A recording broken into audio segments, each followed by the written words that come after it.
Hello friends, तो मेरा नाम है शादान। तो इस वीडियो में हम देखेंगे कि हमें सोलिंग क्यों करना चाहिए, सोलिंग के टाइप्स क्या है, सोलिंग का बेस्ट मेथड क्या है, बेस्ट मेथड और उसका प्रोसीजर क्या है, एंड सोलिंग में हमें कौन सी गलती नहीं करना है। अगर हम वो गलती करेंगे तो सेटलमेंट हो सकते हैं और स्लैब में क्रैक आ सकते हैं। और एंड में हम देखेंगे कि सोलिंग की चेकलिस्ट क्या है। तो हमारा फर्स्ट पॉइंट है वाई सॉइलिंग। तो हमें सॉइलिंग क्यों करना चाहिए। तो soling is a process of lying hard stone adjacent to one another to provide stable base to the foundation. Soling is done to increase the load bearing capacity of soil where the hard strata is not available. तो क्या हम foundation की जो base रहता है उसको stable करने के लिए हम हार्ड रॉक का इस्तेमाल करते हैं, एडजेसेंट में रखते हैं। और जहाँ पे हमें लोड बेयरिंग कैपेसिटी हमारी कम होती है सॉइल की, वहाँ पे हम हार्ड स्ट्रेटा का इस्तेमाल करते हैं, सॉइलिंग का इस्तेमाल करते हैं ताकि वो सेटल ना हो और उसकी लोड बेयरिंग कैपेसिटी इंक्रीज हो जाती है।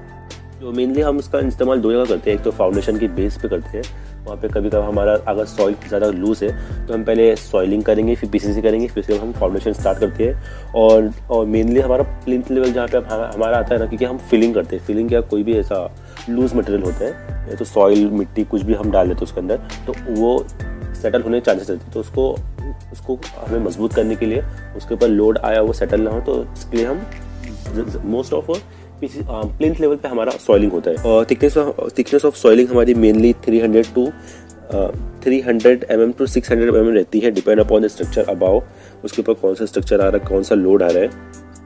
और जो हमारे स्टोन की जो शेप रहेंगी वो इलोंगेटेड रहेंगे और एंगुलर होना चाहिए, मतलब राउंड सर्कल नहीं होना चाहिए। हमारे जो स्टोन रहेंगे, रबल रहेंगे, वो अच्छे खासे मतलब एंगुलर होना चाहिए, उसके शार्प एजेस होना चाहिए ताकि वो अच्छे से इंटरकनेक्ट हो सके, अच्छे से बॉन्ड बना सके। तो सेकंड पॉइंट है हमारा सोलिंग टाइप। सोलिंग टाइप में हमारे दो मेथड होते हैं, एक तो ब्रिक ब्लास्ट मेथड होता है और एक रबल सोलिंग मेथड होता है। तो ब्रिक ब्लास्ट में क्या होता है, जहाँ पे हम यहाँ पे रबल में स्टोन रह रहे हैं, इसी तरह यहाँ पे खाली ब्रिक रहता है और ब्रिक को हम क्रश ब्रिक भी ले सकते हैं और अक्खा ब्रिक भी ले सकते हैं। उसके मेथड से हम कर सकते हैं, उसको ब्रिक ब्लास्ट मेथड बोलते हैं। और मेनली जो हमारा यूज़ होता है रबल सोलिंग यूज़ होता है, तो मैं उसके बारे में और आपको डिटेल में बताता हूँ। तो इसका पहले प्रोसीजर देख लेते हैं कि स्टेप बाय स्टेप क्या क्या हमें करना चाहिए। तो एक तो जहाँ पे हमें सोलिंग करना है वहाँ का हम सरफेस क्लीन कर लेंगे, पूरा सरफेस जो भी क्लीन है, जो भी शटरिंग वटरिंग रहती है और जो वेस्ट मटेरियल है, जो भी मतलब अच्छे से इसको क्लीन कर लेंगे। शटरिंग वटरिंग सलिया वलिया और जो भी बेंडिंग वायर्स वो सब ना पड़े रहे, उसको अच्छे से क्लीन कर लेंगे। और फिर उसके बाद हम उसमें मिट्टी भर देंगे उसके अंदर, जो भी हमारा सॉइल ले रहे हैं तो फिर सैंड ले रहे हैं। सॉइल सैंड कोई सी भी ले सकती है, जो आपके साइड पे इजीली अवेलेबल है, जो साइड नज़दीक में मिल सकती है, उसको हम फिल कर देंगे। और फिर हम लेवलिंग करेंगे, कॉम्पैक्शन करेंगे। लेवलिंग में क्या हमें ध्यान देना है कि जो हमारे लेवलिंग का लेवल रहेगा उसमें क्या हमारा एक पीसीसी की लेयर आने वाली है और एक रबल की थिकनेस, ये दोनों की थिकनेस आने वाली है। तो स्टार्टिंग में हम थोड़ा ज़्यादा ही मिट्टी हम सॉइलिंग मतलब स्टार्टिंग में हम जो मिट्टी रहता है, जो सैंड रहता है, हम ज़्यादा ही फिल करते हैं क्योंकि हम पानी डालते रहते हैं और वो सेटल होते रहते हैं। तो हम जो स्टार्टिंग में हम सॉइल या तो सैंड जब हम उसमें फिल करेंगे प्लिंथ लेवल में सॉइलिंग के लिए, तो वो थोड़ा ज़्यादा ही रखना है ताकि वो बाद में कॉम्पैक्ट हो जाए। उसके बाद हम कॉम्पैक्शन करेंगे। कॉम्पैक्शन हम हैमर की वजह से भी कर सकते हैं, एक रैमर करके हैमर आता है, या तो फिर हम एक कॉम्पैक्शन जो इक्विपमेंट आते हैं जो वाइब्रेशन से जो आप वीडियो में मैं आपको शो कर दूंगा, दिखा दूंगा, तो उसकी वजह से भी आप कॉम्पैक्ट कर सकते हैं। तो आप कॉम्पैक्ट कर देंगे और लेवलिंग कर देंगे। उसके बाद थर्ड टॉपिक आता है कि फिर लाइंग स्टोन। फिर हमें स्टोन लगाना शुरू करना है। तो स्टोन के अंदर क्या हमारे जो भी स्टोन जो हमारी थिकनेस होती है मेनली पीसीसी की, वो 150 mm to 300 mm तक जाती है। तो उसके अंदर हम क्या यूनिफॉर्म साइज की जो हमारे स्टोन होना चाहिए, और ज़्यादा बड़े एकदम छोटे भी नहीं होना चाहिए, यूनिफॉर्म साइज होना चाहिए और इलोंगेटेड इन शेप होना चाहिए। मतलब इसकी जो शेप है वो इलोंगेटेड होना चाहिए, सर्कुलर ना होना चाहिए, वो स्फेरिकल नहीं होना चाहिए, वो इलोंगेटेड होना चाहिए। और उसको ऐसे तरीके से हमें सॉइलिंग आपस में रखना है कि उसकी मिनिमम वॉइड्स बने, उसके वॉइड्स बहुत कम बने, ऐसे हमें उस पर लाइन करना है सॉइलिंग के लिए। और जो हमारा पत्थर रहेगा उसका जो बेस जो बड़ा बेस रहेगा ना, उसको हम ग्राउंड पर रखेंगे और जो भी हमारा इलोंगेटेड शेप है उसको थोड़ा टॉप पे रखने की कोशिश करेंगे। मतलब जो एक पत्थर लिए हमने, जो उसका जो बेस है ना, उसको हम ग्राउंड पे रखेंगे, ऐसा ना हम खड़े खड़े पत्थर रख दिए। तो क्या वॉइड फिलिंग, तो जो हमने फिर जो बड़े बड़े रबल्स रख दिए, जो बड़े बड़े पत्थर थे हमने उसको रख दिए। फिर उसके बाद जो उसके वॉइड्स रहेंगे, जो उसके गैप्स रहेंगे, उसके हम छोटे स्टोन से फिल कर देंगे। फिर इसके बाद हम कॉम्पैक्शन करेंगे। वापस एक बार हम कॉम्पैक्शन कर सकते हैं स्टोन के रखने के बाद, उस पर या तो रैमर से थोड़ा वो कर देंगे, और या तो रैमर से थोड़ा उसको हम कॉम्पैक्ट कर देंगे, या तो फिर वाइब्रेशन मशीन आती है उससे हम कॉम्पैक्ट कर देंगे। क्योंकि जब सॉइल में हम पानी डालते रहे फिर इसके हमने कॉम्पैक्ट कर लिया, फिर इसके बाद भी हो सकता है कि थोड़ा सेटल हो जाए।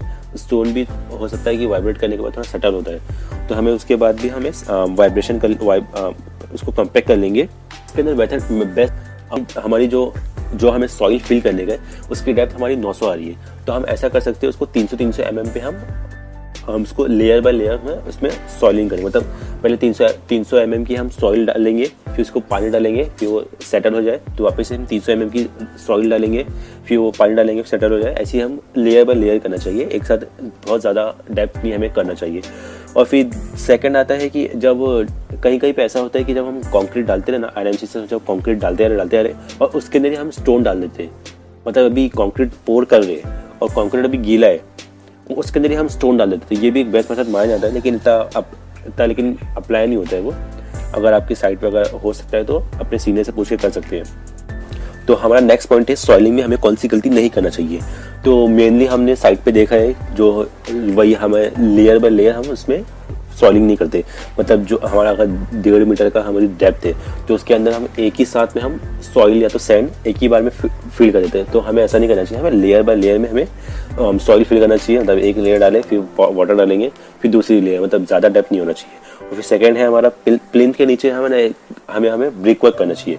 कहीं ऐसा होता है ब्रिक वर्क करते ही नहीं है और ऐसे हम सॉलिड डालते, तो फ्यूचर में हो सकता है कि वहाँ से हमारी मिट्टी निकलते जाए और हमारी पीसीसी फेल हो सकती है। और नेक्स्ट गलती जो बहुत जगह होती है, वहाँ पे अच्छे से हम कॉम्पैक्ट नहीं करते, बस थोड़ा बहुत हल्का सा रैमर कर दिए, क्योंकि हम लेबर के हवाले कर देते और फिर लेबर पता नहीं कैसे कॉम्पैक्ट करता है। हमें अच्छे से खड़े होकर कॉम्पैक्शन अच्छे से करवाना चाहिए।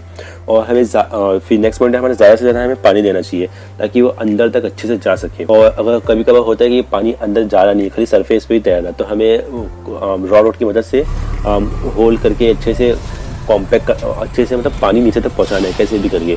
कभी कभार होता है खाली सरफेस पे पानी घूमता रहता है, कीचड़ रहता है सरफेस से, लेकिन अंदर तक पानी जाता नहीं है, तो उसका भी हमें ध्यान रखना है। अंदर तक पानी जाना चाहिए, उसका ध्यान रखना है। और जब हम स्टोन जब पूरा लाइन कर देते सब लगा देते हैं, तो उसके अंदर जो वॉइड्स बहुत बड़े बड़े होते हैं, तो उसके अंदर बहुत सारा हमारा कंक्रीट वेस्ट होगा। तो जो वॉइड्स होते हैं हमें वहाँ पे छोटे पत्थर हमें फिल करना चाहिए ताकि वो वॉइड्स फिल हो जाए। और फिर नेक्स्ट है हमारा, जैसे कि कभी कभार होता है कि जब हम प्लिंथ लेवल के ऊपर पीसीसी करते हैं तो जो हमारा कॉलम रहता है ना, तो वो समझ आओ M30 ग्रेड का है और हमारा पीसीसी M50 है तो 20 ग्रेड का है। तो कॉलम में हमारा M20 ग्रेड से कास्ट हो जाता है, तो वहाँ पे हमें ध्यान देना चाहिए। तो उसको स्टार्टर करके हमें M30 का ग्रेड हमें वहाँ पे कास्ट करने का है। कॉलम को ऐसा ना हो कि हम पीसीसी की तरह उसको कास्ट कर दे, कॉलम को हम पीसीसी में ना कास्ट कर दे। कॉलम के लिए अलग से हमें उसका जो ग्रेड है उसके हिसाब से हमें कास्ट करना है। और हमारा नेक्स्ट पॉइंट है कि जब हमारे पीसीसी में जाता है हमें क्यूइंग अच्छे से करना चाहिए ताकि उसके अंदर क्रैक वैक ना है, और उसको रफ सरफेस कर देंगे ताकि जो भी ऊपर के टाइल्स वाइल्स है वो अच्छे से। तो नेक्स्ट पॉइंट है हमारा सोलिंग चेकलिस्ट। तो फर्स्ट पॉइंट है हमारा पीसीसी इनवर्ट लेवल। तो जहां तक हमें पीसीसी करना है वो हम लेवल मार्क कर दे, एज पर द ड्राइंग अच्छे से देख ले, कंफर्म कर ले। फिर फॉर्मवर्क सिस्टम जो हमने लगाया वो कैसा है, उसके अंदर होल तो नहीं है और बहुत ज्यादा जूनी तो नहीं है, उसका शेप अच्छे से आए, तो उसके अंदर कुछ ज्यादा रफ ना हो, एकदम अच्छा स्मूथ हमारा सरफेस मिले। तो सॉइलिंग फॉर्मवर्क की सिस्टम देख लेना कैसी उसकी क्वालिटी है। और थर्ड पॉइंट है हमारा construction and expansion joint location. तो कभी कभार हमारा कंस्ट्रक्शन जहाँ पे हम जब एक बार हम कास्ट करते हुए आ रहे, तो हम कास्ट करते छोड़ देते, फिर अगेन कास्ट करते तो उसको कंस्ट्रक्शन जॉइंट बोलते। तो वहाँ पे वो कहाँ पे लेना चाहिए, वो कैसा होना चाहिए, तो एक तो मतलब कॉलम पे नहीं लेना चाहिए, कॉलम पे थोड़ा आगे लेना चाहिए, एक तो ये हो गया।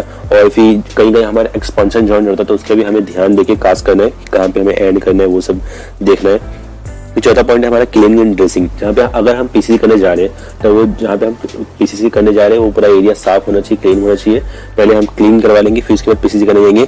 And lighting arrangement at night.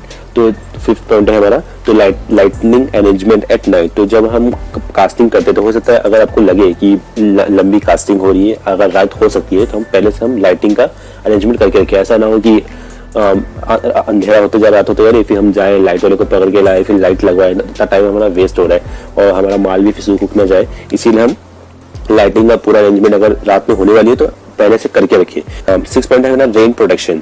तो रेन प्रोटेक्शन के लिए अगर रेनी सीजन है तो हमें उसके लिए तैयार रहना चाहिए। हमारे पास वो प्लास्टिक होना चाहिए ताकि अगर बारिश होना स्टार्ट हो तो हम हमारे सरफेस पे वो प्लास्टिक डाल दे ताकि हमारा हमारा सरफेस खराब ना हो। फिर 7 कंक्रीट पोरिंग सीक्वेंस, तो इसका नाम है सीक्वेंस, किस तरह से हम कास्ट करने वाले, पहले कौन सा कास्ट करेंगे, अगर पहले कहाँ से कास्ट करते हैं, जो हमारा लॉन्गर रहता है ना, जो हमारा एंड का रहता है, वहां से हम कास्ट करते हुए आते हैं, तो वो सीक्वेंस भी एक बार पहले डिसाइड कर लेने का पहले ही कि कैसे कैसे हम सीक्वेंस रखने वाले हैं। और फिर नंबर 8 है कंक्रीटिंग मैन पावर अवेलेबिलिटी, तो हमारे जो भी हमारे मैन पावर है हम सब रेडी रखिए, टाइम एंड बचत के रखिए। और फिर इक्विपमेंट इन वर्किंग कंडीशन, तो इससे पहले हम जितने भी हमारे इक्विपमेंट सब हमें रेडी रखने का है, मतलब अगर हमारा आरएमसी आ रहा है तो वो भी आरएमसी तो ठीक है, अगर हमारा हैंड मिक्सर है तो उसको अच्छे से वर्क कर रहा है कि नहीं, हमारा वाइब्रेटर अच्छे से वर्क कर रहा है कि नहीं।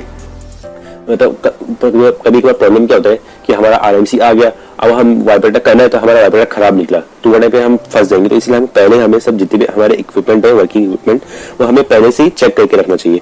एंड फिर नेक्स्ट पॉइंट है हमारा कंक्रीट ऑर्डर्ड इन एडवांस, तो हमारा जो आरएमसी का प्लांट है अगर वो दूर है, अगर मतलब वो डिले ना हो, ऐसा नहीं हो कि हम आधे घंटा 1 घंटा बैठे हुए आरएमसी का वेट करें, तो हम अच्छे से ऑर्डर से हमें उसे आरएमसी को बुलाते रहना, डिले ना हो, हमें वेट ना करना पड़े। फिर नेक्स्ट पॉइंट है हमारा स्लम कोन अवेलेबिलिटी, तो हमारा जो भी है स्लम कोन हमारा अवेलेबल होना चाहिए, कोन जब और हमारा क्यूब भी अवेलेबल होना चाहिए, सब कुछ रेडी होना चाहिए कास्टिंग से पहले। और चेकलिस्ट हम लिखेंगे कि हमारा ग्रेड क्या था, एंड फिर स्लम रिक्वायरमेंट, स्लम जो हमारा है वो भी लिख लेंगे, और अदर जो भी हमें रिमार्क लिखना है वो भी हम लिख सकते हैं। तो ये हमारी सोइलिंग की चेकलिस्ट हो गई। और तो ये थी सोइलिंग की full information start to end. तो आपको नेक्स्ट टॉपिक कौन सा चाहिए आप मुझे कमेंट में लिख के बता सकते हैं। अगर आपको ये वीडियो में कोई भी टॉपिक समझ में ना आए तो आप मुझे कमेंट में बताएं, मैं आपको उसको समझा दूंगा। और आपको कोई टॉपिक अगर समझ में नहीं आ रहा तो आप मुझे कमेंट में बता दीजिए, मैं उस पर वीडियो बना के आपको समझा दूंगा। एंड मेरा नेक्स्ट टॉपिक आने वाला है मैं पाइलिंग पे, मतलब पाइल फाउंडेशन कैसे करना चाहिए, उसका साइड का पूरा फुटेज और पूरा फुल इन्फॉर्मेशन मैं पाइलिंग के बारे में देने वाला हूँ। तो अगर आपको पाइल में से कुछ चीज़ अगर आपको डाउट है तो आप मुझे कमेंट में लिख दीजिए, तो मैं वो पॉइंट वो वीडियो में कवर कर दूंगा, आपको समझा दूंगा। तो आपको यहाँ पे तो आपको डिस्क्रिप्शन में लिंक मिल जाएगी मेरे चैनल पे, पाइल फाउंडेशन की आपको वीडियो मिल जाएगी, आप वो जरूर देखिए, आपको बहुत इन्फॉर्मेशन और बहुत अच्छी लगेगी। और प्लीज़ कमेंट करें, कोई भी आपको डाउट हो, कुछ भी आपको डाउट हो प्लीज़ कमेंट करें।